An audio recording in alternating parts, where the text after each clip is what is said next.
Hello students, I am sorry that due to the technical problem, the video recording of this text and its explanation could not be done. Therefore, I am doing it separately. Kindly look at this one also, and this is from Act 2, Scene 9. Let me go with the text.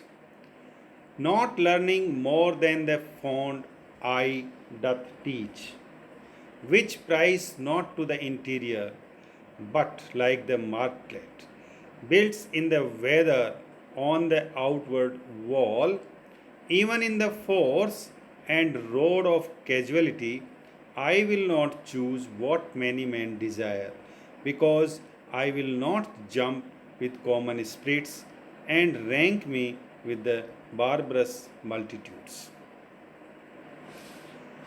Dear students, as we have seen in the previous lines, that the Prince of Morocco was the suitor to choose the cascade, but he failed to choose the right cascade. Now we have the Prince of Aragon, next suitor, who has come to choose the cascade and to marry Portia.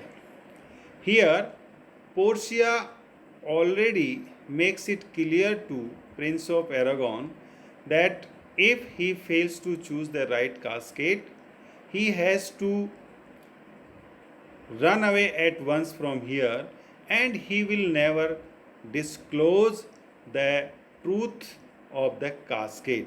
What was there in that particular cascade he chose. So, such kind of the condition was laid by Portia upon the Prince of Aragon. And then the Prince of Aragon examines the all three cascades and he reviews. He makes his choice. So, while choosing his cascade, the Prince of Aragon, as we know that he was steeped in pride and prejudice. He was proud of his family, he was proud of his class, and therefore, outrightly, he rejects the leaden cascade. That is not according to his level. So, he rejects it with a contempt, with a contemptuous sneer, because the appearance of the leaden cascade was dark, and that was not liked by him.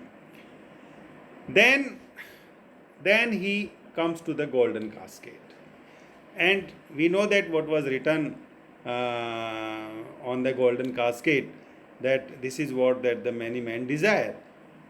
So the Prince of Aragon scorns this line and he says, what many men desire is, that is the motto of the golden cascade. Many is here means multitude, many means the false multitude, the false people who are content with mere surface view of the things. That is, who likes the things or who chooses the things looking at only the outer surface. That is, what glitters is gold for them, and they are then cheated. So here he says that he will not go with the choice of many men. That is what the many men desire. The desire of people, multitude people, many people is gold. But he says that he will not go with the gold, because it does not lead us to the realities, and but it leads to the external appearances, and he will not go by that. Then he compares the external appearances and as well as the many men with the foolish house martin.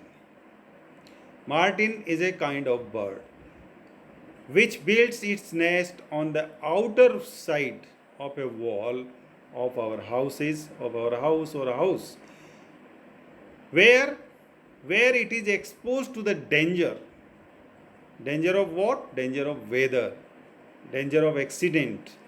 And we also say that the people who makes their houses on the side of roads or on the side of rail lines are always in danger of accident as well as the danger of weather. So here the Prince of Aragon compares these people, many people who desires for gold, to the house martin bird. Therefore, he won't go with gold. So he rejects the gold casket and ultimately he fixes his choice on the silver one. And he's proud. Why he chooses the silver one? Because on the silver casket it was written, "Who chooseth me shall get as much as he deserves." So he thinks that there are many people in this world who gets that much that they don't deserve actually. But here he will go with what he deserves. He deserves for Portia and therefore he will choose the silver. He will not go after the gold one as well as after the lead casket. Both of those caskets are not according to his level. So he will not go with the common man and will not choose that which many men desire.